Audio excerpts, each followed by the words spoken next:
Muy bien.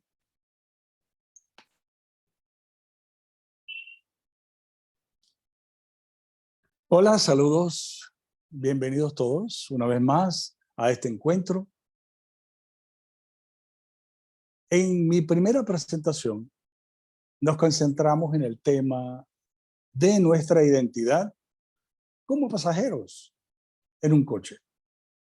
Un coche donde los caballos son los sentidos, las riendas en la mente, el cochero es el conductor y nosotros somos los pasajeros. Habíamos concluido también que estamos en una situación donde dos identidades, yo por mi lado y el cuerpo por otro, estamos conviviendo por una cantidad determinada de tiempo en este universo material.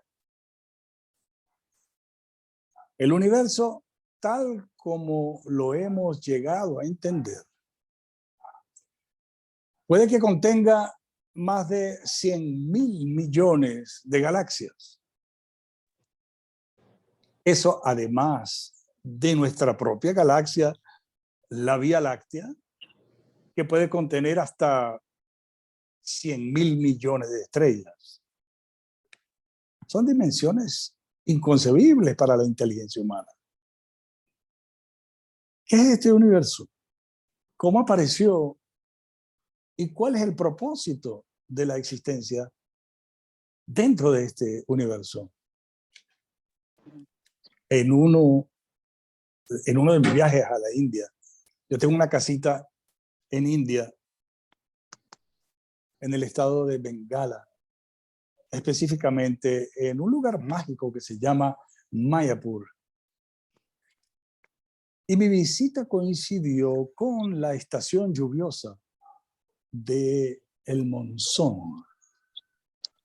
En India se experimentan 5 estaciones, no 4, sino 5. Y la quinta estación es el monzón. En esta estación, las lluvias son torrenciales, los vientos son huracanados. Y casi todos los años hay inundaciones en muchas partes de la India. En uno de esos días de intensas lluvias, yo refugiado en mi habitación, me percato de la presencia de una pequeña hormiguita. Por debajo de la puerta entró. La hormiguita entró buscando refugio porque prácticamente había un diluvio allá afuera. Yo mirando la hormiguita, se me ablandó el corazón y sentí mucha compasión por la situación de la hormiguita. Me di cuenta que ella percibió que alguien más estaba en la habitación y comenzó a caminar de manera nerviosa de un lugar a otro y decidió subirse por una de las patas de la mesa sin tener la menor idea con qué se iba a encontrar. Ahí estaba mi computadora, ahí estaba mis cornetas, estaban ahí con las que escucho música. Tenía un pequeño altar bellamente decorado. Sin embargo, yo sabía que la hormiguita no tenía ni la menor idea de dónde estaba, ni qué iba a suceder con ella. A fin de cuentas, todo lo que estaba percibiendo era de una dimensión muy difícil de entender. ¿Qué era todo aquello? ¿Y quién es ese monstruo con lentes? Las escrituras védicas hablan de 2 métodos para la adquisición de conocimiento. Uno es el método ascendente y el otro es el método descendente. En los Vedas, los términos sánscritos son Aroha Panta y Avaroha Panta. Los estudiantes del método ascendente, que pudieran ser los científicos, los estudiantes de filosofía, los arqueólogos, por lo general, no aceptan ninguna otra autoridad que no venga directamente de ese mismo mundo empírico. Estos investigadores tratan de entender los misterios de la vida a partir de sus propias percepciones y sus propias herramientas. Ese es el método ascendente. Luego está el método Avaroha, el método descendente. Este método es conocido en la lengua del sánscrito también con el término parampara, que literalmente se traduce en sucesión discipular. Es decir, este sistema de transmisión de conocimiento viene descendiendo desde tiempo inmemorial y de maestro a discípulo en una cadena a lo largo de la historia, comenzando con el maestro espiritual original, Dios, Krishna, en la lengua del sánscrito.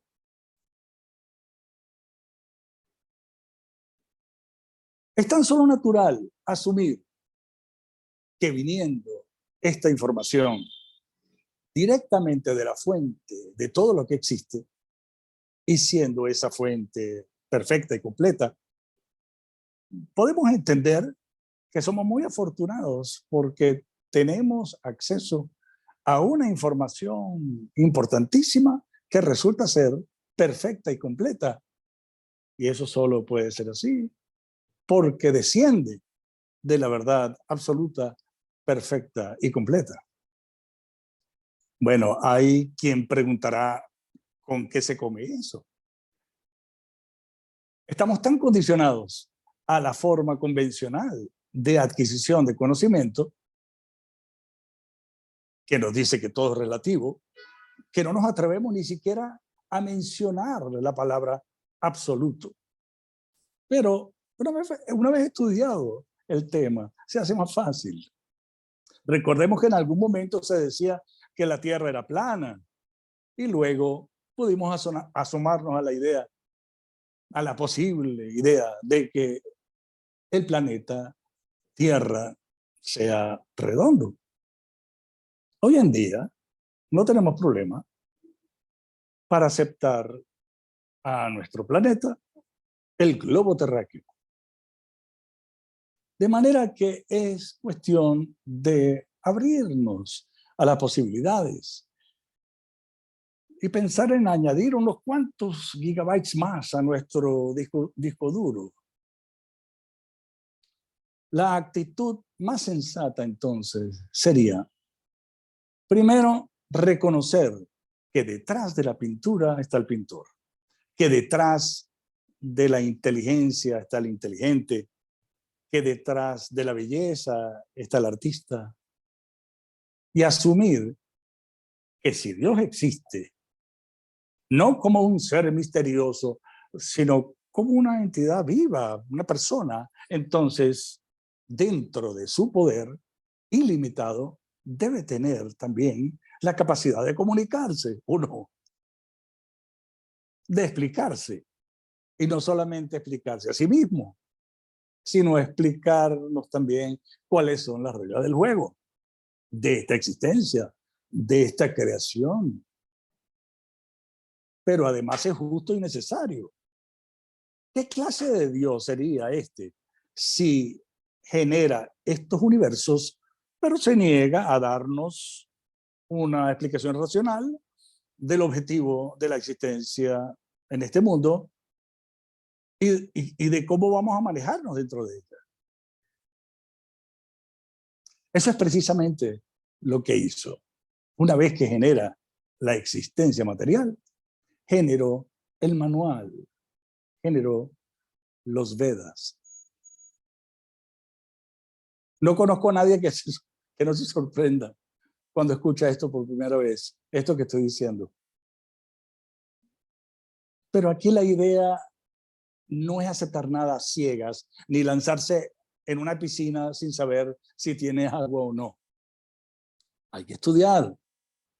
Pero ¿quién va a estudiar? Solamente el que está interesado en el tema. De ahí que es importantísimo el intercambio de preguntas y respuestas. Los Vedas, entonces, es el manual original del juego de la vida, manual que incluye en detalle todos los aspectos de la vida humana, de la existencia dentro de estos universos materiales, pero también más allá de estos universos. Así de amplio. De eso se trata el proceso de adquisición de conocimiento descendente, que en sánscrito también se conoce con el término parampara. Permítame hablarles un poco del contenido que podemos encontrar en la literatura védica, pero solo pequeños destellos de este sol radiante. Las escrituras del yoga nos informan que existen 8.400.000 especies de vida que están distribuidas y residen en 3 sistemas planetarios. Hablan del sistema planetario superior, un sistema planetario medio y uno inferior. Según esta descripción, las condiciones de vida en los diferentes sistemas, en el superior, es muy fértil la vida, la duración de la vida es muy, muy larga, la cultura general es muy sofisticada y es un lugar donde la gente que vive en estos sistemas experimentan un alto nivel de vida. El sistema planetario medio, cuyo planeta más notable es nuestro planeta, la Tierra, se caracteriza por ser un lugar donde las condiciones de vida para sus habitantes varían desde las experiencias y las sensaciones más infernales hasta las más celestiales. El tercer sistema es aquel que es inferior. Ahí sí que las condiciones de vida para sus habitantes son miserables. La característica más importante y que incluye a estos 3 sistemas planetarios es que, como todo cuerpo material, este cuerpo universal está sujeto a la influencia del factor tiempo. Es decir, estos universos son creados en determinado momento y serán destruidos en determinado momento. Las escrituras védicas explican que estos 3 sistemas planetarios están ubicados en una región particular del vasto espacio sideral. Y los que habitamos estos universos, superior, medio o inferior, si bien somos una cantidad considerable de almas, en el contexto de lo infinito, somos tan solo una minoría. Una minoría si se compara con una cantidad enorme de entidades vivientes que existen en muchísimas otras latitudes, como por ejemplo en los universos espirituales. Los universos espirituales. ¿Existen los universos espirituales? Pues sí. Y para más información, nosotros, las almas que ahora residimos dentro de un cuerpo y dentro de estos universos materiales, somos de ese lugar. Somos habitantes del mundo espiritual, de los universos espirituales. Ese es nuestro hogar. Entonces, ¿qué hacemos aquí? Bueno, ese tema lo vamos a tratar en la próxima entrega, donde vamos a entrar más profundamente en el tema del karma, la reencarnación, etc. Pero sí, los Vedas tratan de una manera amplia y profunda el tema de la vida en los universos espirituales, que es donde residen la gran mayoría de almas. ¿Quiénes residimos en estos universos? Los que estamos sometidos, los que estamos presos. ¿Cuánta población reside en una cárcel? Es una minoría. La mayoría vive fuera de la cárcel, libre. Una cárcel es un lugar prácticamente insignificante ante el tamaño y las dimensiones y el nivel de vida de una ciudad. Y sin embargo, qué paradójico. Hacemos de la cárcel nuestro hábitat, pero además procuramos ser felices dentro de la cárcel. Queremos igualdad dentro de la cárcel. Queremos que haya libertad dentro de la cárcel. Sí, todo ello puede que exista, pero de manera muy, muy limitada y muy restringida. Pero ¿cómo podemos entender mejor el contraste que existe entre estos dos universos? El universo material y el universo espiritual. En las escrituras se explica que los universos materiales, el mundo material, es un reflejo del mundo espiritual. Y en ocasiones dan el ejemplo del árbol y de la sombra del árbol. El árbol siempre está ahí, pero la sombra del árbol aparece y desaparece según la posición del sol. No tiene una existencia real la sombra, mientras que el árbol es una realidad concreta. En ese sentido, el mundo espiritual es el mundo real, pero no estamos enterados. Los universos espirituales son nuestro verdadero hogar. Somos entidades espirituales y pertenecemos al ámbito espiritual, a los universos espirituales. Todas las religiones, las grandes filosofías de alta frecuencia, están motivadas con esa idea de volver a casa.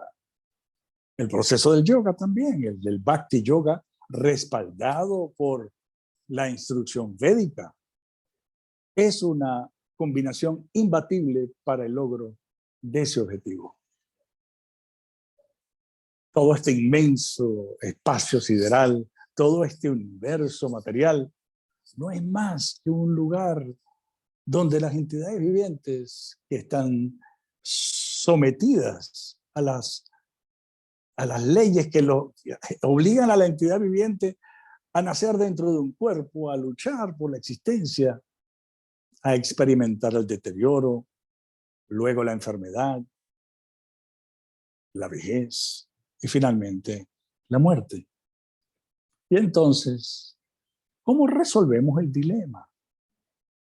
Somos entidades vivientes espirituales que ahora estamos dentro de un cuerpo, dentro de un universo ajeno al de nuestro eterno hogar, pero además condicionados a la idea de que no hay nada antes de nacer, no hay nada después de morir. Dios y la vida es un asunto de opiniones, y siendo eso así, esto es lo que hay, y es a esto lo que le vamos a sacar los jugos. Bueno, ya vemos el precio que hemos tenido que pagar por esa mentalidad. La solución a grandes rasgos es volver a conectarnos, volver a religarnos. De ahí la palabra religión. Todos los mandatos religiosos, la caridad, la plegaria, las ofrendas, los cánticos, el peregrinaje, los ayunos, los votos, que son promulgados en todas las tradiciones religiosas, tienen como objetivo religarnos, conectarnos a partir de la conciencia con ciertas prácticas, ciertos hábitos. El proceso del yoga, comenzando por el Hatha Yoga, los ejercicios físicos, y luego la práctica que conduce a controlar la mente, el pranayama, que son unos ejercicios de respiración donde se controla se logra el control de la mente, la meditación, la dieta vegetariana. Son grandes aliados del proceso de la autorrealización. Sin embargo, estas prácticas requieren de una disciplina muy rigurosa, disciplina que originalmente era practicada en otros milenios, en las selvas y las cuevas de las montañas de los Himalayas. Los maestros espirituales de esta gran tradición Vaishnava, del Bhakti Yoga, recomiendan para esta era de Kali establecer el contacto con el Supremo a partir del sonido, a partir de los mantras. Y de este tema vamos a hablar en detalle en la próxima entrega. Como me quedan unos minutos más, quisiera aprovechar para hablarles acerca de cómo funciona la administración de estos universos materiales. Estos universos materiales están regidos y administrados por personalidades. Es decir, igual que en los países existe la administración del Estado, el universo está siendo administrado por personalidades. Nosotros podemos entender que en un Estado existen el presidente, los ministros, los gobernadores, los alcaldes, todo esto en función de la administración pública. El universo, los universos, que a fin de cuentas son una inmensa maquinaria orgánica, también funcionan así. Los asuntos universales son manejados por entidades vivas, por personalidades, que en sánscrito se conocen con el nombre de devas. Estas personalidades del gabinete ejecutivo universal tienen la responsabilidad de velar por la eficiencia en los asuntos relacionados con la administración universal. De ahí que Vivasvan está encargado del sol, Chandra de la luna, Brahma tiene la responsabilidad de diseñar y crear los universos, Shiva, que es conocido como el refugio de las almas más caídas. Estos son algunos de los nombres de las personalidades encargadas de estos asuntos universales. Pero eso no significa que la concepción teísta o espiritual de la India original es que existen muchos dioses, que es politeísta. Para nada.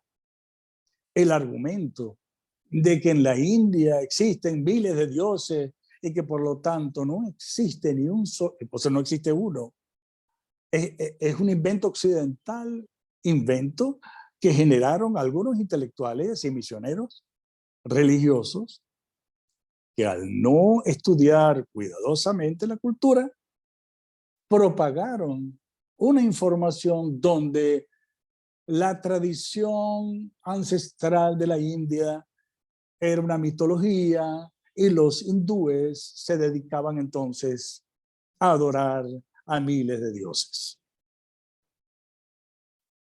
Y no solamente el mundo occidental compró la idea del supuesto politeísmo hindú. Muchísimos de los habitantes de la India misma, que ya habían perdido el norte con la invasión árabe, ahora con la inglesa, las nociones fueron inclusive más desvirtuadas. Y una enorme cantidad de hindúes se asimilaron al concepto de la existencia de miles de dioses. Y es así como se propaga la idea del politeísmo. Espero.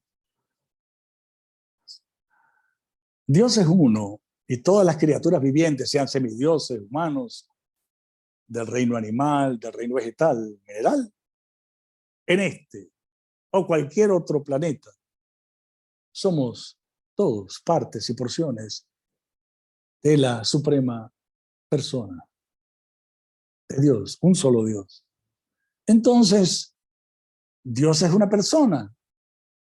La respuesta es sí, es una persona. Pero ese tema, una vez más, tenemos que dejarlo en el cuarto episodio de este ciclo de conferencias. Y para cerrar, cabe preguntar, ¿cuál es la diferencia entre la capacidad que tiene la hormiguita que entró a mi cuarto para entender el universo en que yo vivo y la capacidad que tenemos nosotros para entender los misterios del universo a partir de nuestras defectuosas herramientas empíricas? Mi maestro contaba un cuento muy simpático acerca de un intelectual que llegó a la India en los tiempos de la colonia, era un inglés. El hombre se fue a la orilla del río y cuando llegó a la orilla del río se encontró con un remero que llevaba entonces el bote que tenía desde un lado del río al otro. Permiso.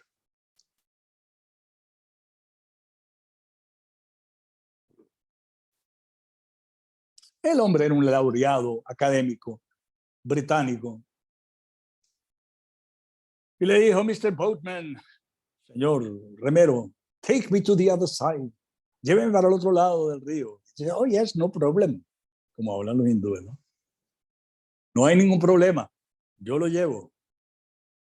Y mientras iba por el río,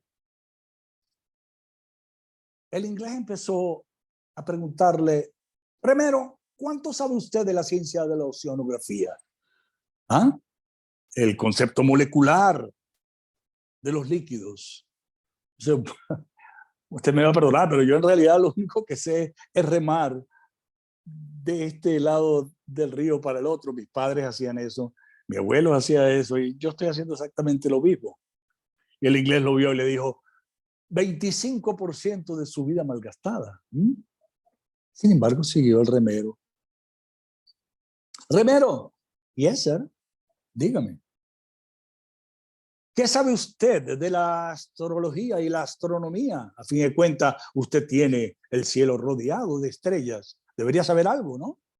Ah, don't mind, como dicen los hindúes, don't mind. Perdone, pero de verdad lo único que yo sé hacer bien es llevar este bote de este río al otro lado, perdón, sí, este bote, de este lado del río al otro lado del río, y la verdad es que me conformo con eso. Puede ser, decía el inglés. 50% de su vida ha sido malgastada. Sin embargo, el remero siguió. Y entonces el académico volvió a preguntar una pregunta. ¿Tú sabes perfectamente cómo es la constitución del átomo? ¿Sabes o no lo sabes? Y dice: está perdiendo su tiempo, señor. Yo lo único que sé es llevar el bote de este lado al otro. Eso es lo único que yo sé. Y en eso empezó a llover, hablando de lluvia y de monzón. Y el bote empezó a moverse de un lado a otro, vientos huracanados empezaron a mover, y llegó un momento en que el bote no pudo mantener el equilibrio y se cayeron los dos, el remero y el intelectual, el académico. Y los dos sacaron la cabeza y uno llamó al otro: remero. Y entonces el intelectual dijo: ¿dónde estás, remero? Estoy aquí, ya te voy a buscar. Dice: pero ¿cuál es el problema? Dice el remero: agárrate de... Es que yo no sé nadar. No sabe nadar. 100% de su vida fue malgastada. Ese cuento es muy sencillo, pero tiene un contenido muy especial que yo logré apreciar a partir del momento que cumplí unos 22, 23 años y estudié la diferencia que había entre la herencia que estaba recibiendo y todas las posibilidades, ¿no? Mi mamá quería que yo me graduara en, en Juilliard y que fuera un gran concertista. No sabía que yo iba a terminar siendo un cantante y un compositor popular. Y yo digo, yo me conformo y además estoy agradecido. Muchísimas gracias por seguirme en estos esfuerzos. Espero que haya sido coherente, que haya hecho un buen trabajo y por supuesto agradecido a Johnny por la oportunidad y en este momento abro una vez más las puertas para que las personas que están escuchando y que quieran participar, bienvenidos. Bueno, no es Johnny, es un equipo, Valerie, Gaby, Linda, allá en España, y tú, estamos en este equipo trabajando para poder escuchar estas reflexiones, ver cómo nos tocan a cada uno y todas las preguntas. Y agradecerte, Ilan, estoy seguro que este agradecimiento es en nombre de todos los que estamos acá por esta transmisión tan sensible que nos estás dando, ¿no? El proceso va a ser igual que la semana antepasada. Sus preguntas las vamos a hacer por escrito y las vamos a ir leyendo. Mientras tanto, hay una pregunta que me mandan por WhatsApp y que tiene que ver con este tema de la hormiguita y tú, y que hasta cierto momento es una metáfora de lo que podemos hacer ante los regentes que tú mencionabas, ¿no? Dicen, sabemos que es para la próxima semana, pero por favor adelántalo un poquito. Es que hay mucha información, como verán, lo que quise hacer a partir de, por ejemplo, las divisiones de los sistemas planetarios, superior, medio e inferior, ¿Te puedes que ampliar dicho sea de eso? paso, como en la religión cristiana y la judía también se habla del cielo y del infierno, pero no se habla en términos de sistemas planetarios o condiciones de vida. Después, entender que hay 8.400.000 especies de vida. Es impresionante el detalle, ¿no? Información con tanto detalle. Y después dicen los vertebrados, los etcétera, mamíferos, etcétera. Después de eso, entonces, la administración universal de los universos. Pareciera que fuera una máquina. Y de paso, uno siempre habla en términos de que yo espero que el universo, tantas cosas que usan el universo, como una especie de amuleto, ¿no? El universo es una máquina que funciona en términos, funciona a partir de la inteligencia de una que, o sea, cuando uno ve el carro, uno ve cualquier máquina, el sistema hidráulico, la, las aguas que llegan a partir de otros lugares a nuestra casa, el gas, etcétera. Todo tiene que ver con un manejo de una persona, de una inteligencia, de un arreglo inteligente. Sin embargo, nosotros nos relacionamos con el universo porque el universo conspira a favor de nosotros o en contra de nosotros. La verdad es que el universo hace de instrumento tan solo. ¿Qué más hablé? Hablé de las 8.400.000 especies. Ah, los universos espirituales. Esa es la otra pregunta. Sí, ¿Qué son los universos espirituales? Los universos espirituales es la vida libre. Y daba el ejemplo de que estamos sometidos. Y verdad que estamos sometidos. Es decir, tú no puedes decir, no, yo no voy a salir de este vientre. No, tú tienes que salir. Y te van a empujar los vientos hacia afuera. Y después tienes que ver dónde estoy. ¿Qué es esto y quién es esta cara? Ni siquiera puedes ver bien. Además tiene todo tipo de ¿cómo se llama? De líquidos encima. Tú no quieres que te salgan los dientes, te van a salir. Estás sometido. el hambre, el sueño, tienes que cumplir con eso, tienes que dormir, tienes que ir al baño. No, yo soy una persona libre, yo hoy no voy al baño. No, tienes que ir, si no te metes en problemas. No voy a envejecer, no voy a enfermarme, no voy a morir. Estás sometido. La pregunta es si hay otras condiciones de vida. Más allá de esos sometimientos, ¿hay la vida libre? Sí la hay. Pero hasta ahora no hemos podido entender esta información, porque esta información apenas tiene 50 años en el mundo occidental. Hicimos investigaciones a partir de la filosofía, llegamos a Grecia, a Roma, estudiamos psicología, no, psiquiatría inclusive. Vimos, bueno, tú que eres un psiquiatra, tú entiendes todos los conceptos relacionados con, ¿cómo le llaman? Los arquetipos. Después de eso, la influencia que recibimos de la geografía mediterránea, a partir de la tradición judeocristiana, el Islam, etcétera. Estudiar la Kabbalah, por el amor de Dios, información muy profunda y muy hermosa. Sin embargo, no saltamos hacia la China y la India para poder entender, para refrescar nuestra tendencia a la información. Nos quedamos con esa información y la verdad es que no fue suficiente. Tanto así que los intelectuales de los tiempos de Freud y de Adler y de Einstein, que formaron lo que llamaban el Círculo de Viena.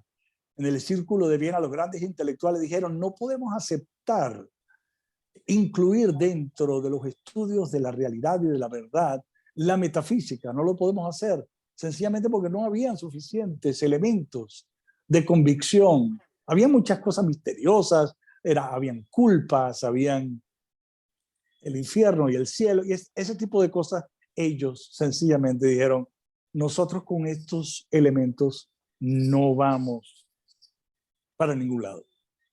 Sí son convincentes para determinada audiencia. Sin embargo, si tus cuestionamientos son más profundos y quieres saber de qué se trata la vida y por qué estás caminando en este planeta y por qué hay alguien que nace con una cuchara de plata y otro con una cuchara de plástico, por qué las diferencias entre los sistemas planetarios inferiores y superiores, que no es diferente a estar en Bogotá, en el sur o al norte de Bogotá.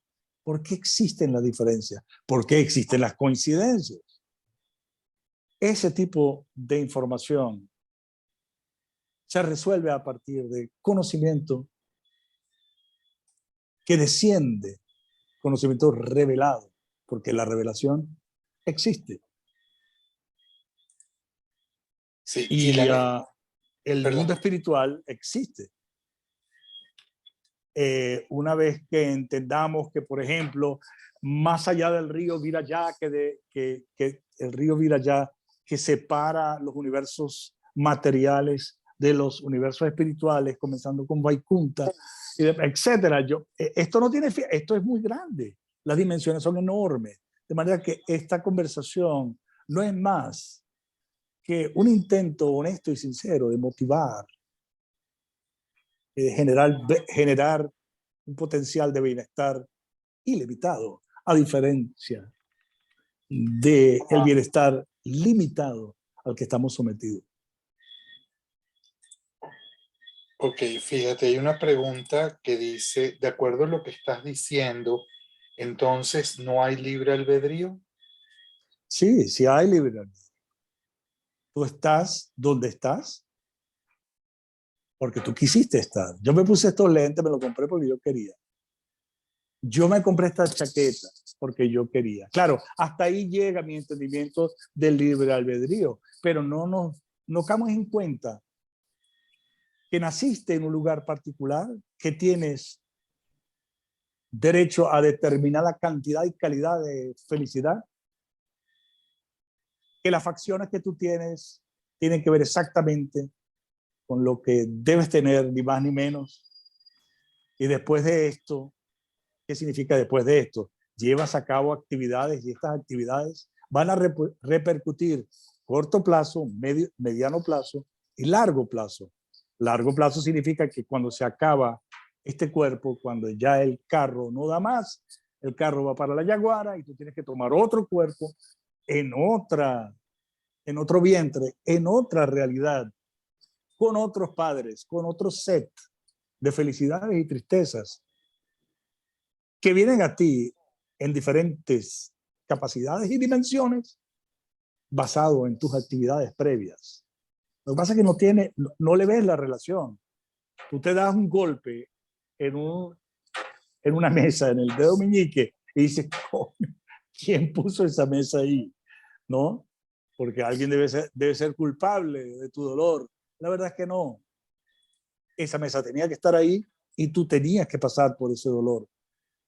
De igual manera, la felicidad, la tristeza, lo grande, lo pequeño, lo caliente, lo frío, el nacimiento en diferentes lugares, bonitos o feos, todas las experiencias que vivimos tienen que ver con una atadura, con una ley que se llama la ley del karma.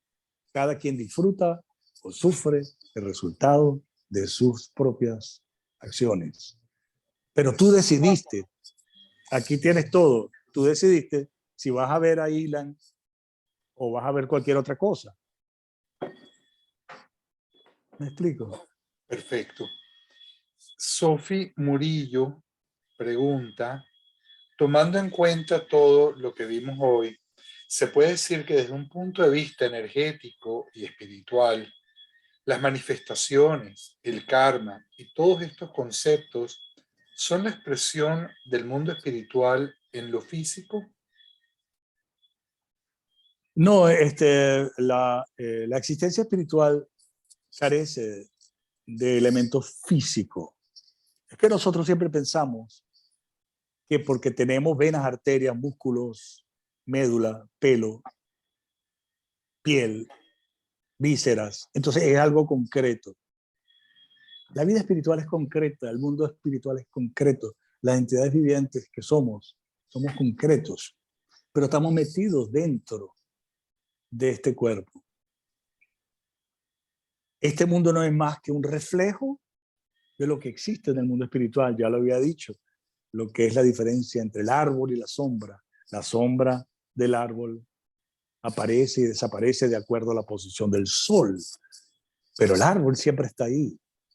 Ahí está el gran estudio. ¿Cómo es el árbol? ¿Cómo es el mundo espiritual? Pero de hecho no es que vamos a aprender algo nuevo. Vamos a despertar de una gran amnesia. Eso es como cuando te dan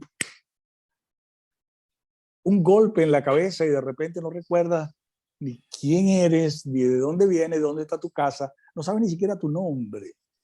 Pero lentamente la gente que te quiere y la gente que te desea bien te lleva por diferentes lugares hasta que eventualmente, y si te toca, despiertas. Claro, este es mi profesor de gimnasia y esta es mi casa, mira mi mamá, mi papá, pero hasta que no salga de la amnesia, le parece que la vida que está llevando es normal, y no es normal. Es solamente normal cuando despierta a su verdadera identidad, como despierta la persona que perdió la memoria por un golpe que se dio. Gracias.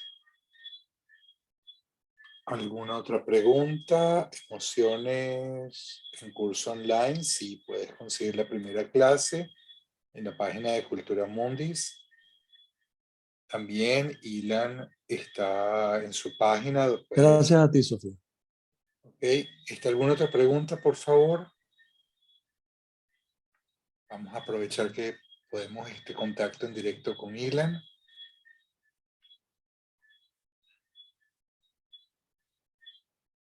Las clases mueven, Ilan. No es fácil todavía. Creo que habemos varios metabolizándolo. Sí, estas cosas no son, estas nociones obviamente son nuevas y al ser nuevas es difícil digerirlas y tragarlas. La idea, de nuevo, no es aceptar nada porque suena bien. sino que lo que hay que hacer es estudiar cuidadosamente y anotar las cosas que no se entiende o con lo que no se está de acuerdo, porque no hay que aceptar ciegamente nada. Esa fe ciega es tan detrimente como la duda ciega. No se puede dudar ciegamente, ni tampoco se puede aceptar ciegamente. Mi maestro decía que hay dos cosas importantes, la filosofía y la religión. La religión sin una explicación filosófica avanzada es fanatismo. Tienes que aceptarlo porque si no vas para el infierno. Y de eso tenemos mucha evidencia. Y la filosofía sin religión es especulación. Entonces yo soy un filósofo avanzado en la medida en que mis capacidades den, pero si tu disco duro tiene más gigabytes, tú puedes analizar las cosas de otra manera y así vamos de acuerdo a nuestras capacidades, que es lo que llaman el método ascendente. Pero si tienes la combinación de ambas, un concepto religioso sólido, pero también una explicación racional y filosófica, la combinación es imbatible. Ya lo había dicho antes, mientras estaba elaborando la clase. Beatriz Pantin tocó un tema que lo mencionaste la semana pasada, pero creo que es bien oportuno poder volver a refrescarlo. A ver. ¿Cuál es la principal diferencia entre hinduismo y cultura védica? Estás hablando del budismo. Hinduismo y cultura védica. Hinduismo. El hinduismo comienza luego, vuelvo otra vez, voy a empezar otra vez. El hinduismo comienza relativamente hace 100 años, 150 años. Y el hinduismo no tiene una base sólida, sino que es así como una versión descafeinada de los Vedas. ¿A qué me refiero? Los hindúes fueron golpeados tan fuertemente por la cultura árabe y luego por la cultura o la falta de cultura inglesa, que ellos perdieron el norte, perdieron sus bases culturales originales. También que hubo muchos abusos como consecuencia de la degradación y del trauma social. Fíjense ustedes que el hinduismo aparece a partir de los habitantes de Irán. Los habitantes de Irán llamaban a los que estaban del otro lado del río Sindhu, hindú.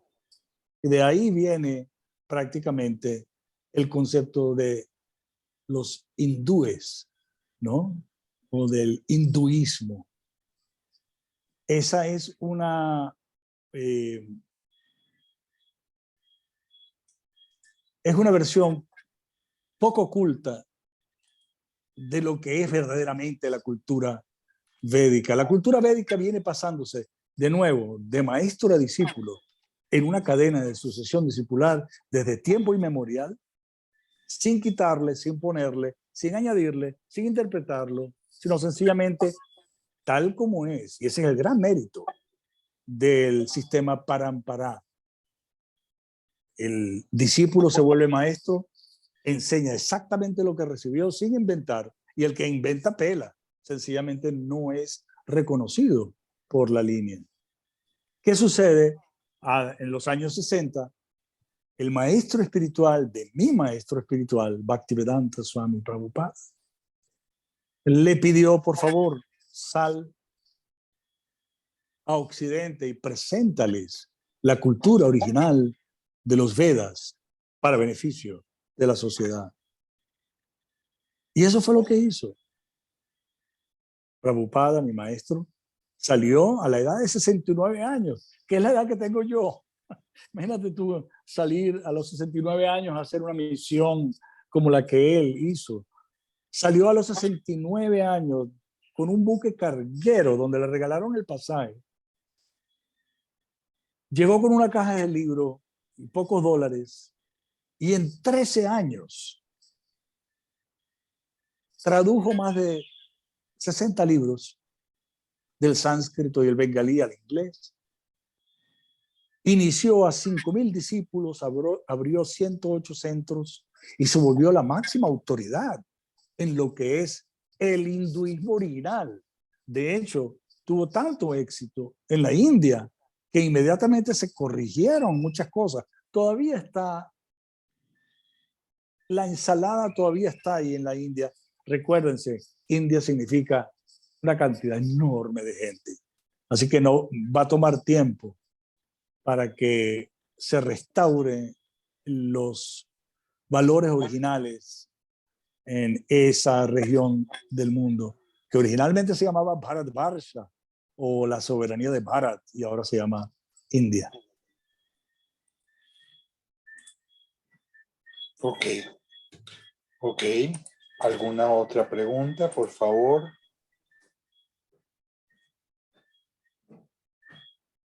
Saludan a las ranitas caraqueñas. Repite que no te escuché. Están saludando a las ranitas caraqueñas. ¿Estás escuchando? Sí. Sí, menos mal que no aparecieron las motos. Sí, estoy aquí en los Palos Grandes, en Caracas. Y me temía, ¿será que podré hacer esto sin que sabotear a los motociclistas? No, ellos, Krishna se apiadó Venezuela, de mí. Caracas y Santo Domingo son los sitios donde tenemos el honor de tener estas ranitas caraqueñas, estas ranitas nocturnas. Bueno, Así. si no hay alguna otra pregunta, sino reflexiones que también pueden hacerlas, entonces los esperamos el próximo miércoles a las 6:30 para el tercer encuentro con Ilan.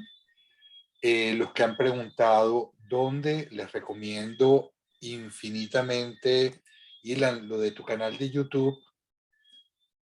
Sí, tengo un canal de YouTube que es ilanchesteroficial.com.